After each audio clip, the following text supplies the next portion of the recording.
Bonjour Madame la Ministre, je me dois de vous interpeller à nouveau sur la dégradation alarmante du service public de psychiatrie en Haute-Savoie. À ce jour, la situation est dangereuse. Votre ministère peut-il prendre à bras le corps cette situation afin d'apporter plus que des pansements? L'établissement public de santé mentale, le PSM, hôpital spécialisé en psychiatrie, est situé au cœur de ma circonscription.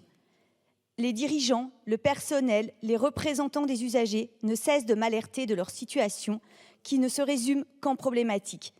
La capacité d'accueil dérisoire. Elle est réduite de moitié depuis plusieurs mois pour le PSM, faute de personnel soignant. Souffrant des mêmes difficultés, les centres médico-psychologiques chargés des soins ambulatoires sont incapables de compenser, même partiellement, la disparition des lits d'hospitalisation complète.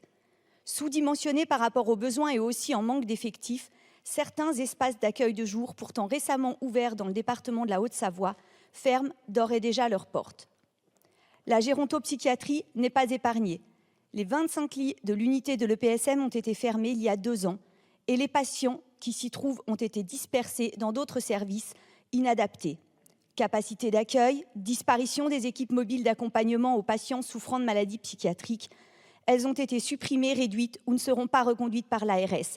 Bien dommage. Une action pourtant concrète, appréciée, indispensable et qui soulageait les établissements de santé. Et vous la supprimez. Ou encore cohabitation entre les services de pédopsychiatrie et de pédiatrie. Aujourd'hui, pour les mineurs, les cas les plus graves sont redirigés dans les services de pédiatrie pour les plus jeunes ou dans les services de psychiatrie pour adultes pour les plus âgés. Ce ne sont pas des services adaptés à leurs maux et leur présence pose de graves problèmes d'organisation, mais je dirais surtout de sécurité. Et enfin, le cœur des problématiques, les malades psychiques.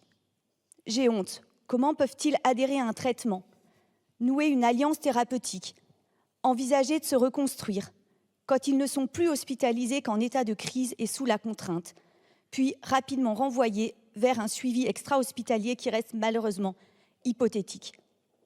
C'est vraiment la mise en péril de la qualité des soins, de la sécurité et du respect des droits des patients.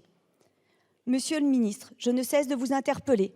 Madame la ministre, je ne cesse de vous interpeller. Quelles solutions durables allez-vous mettre en place pour sauver la psychiatrie en Haute-Savoie, mais surtout pour aider les malades psychiatriques qui ont le droit d'être soignés? Je vous remercie.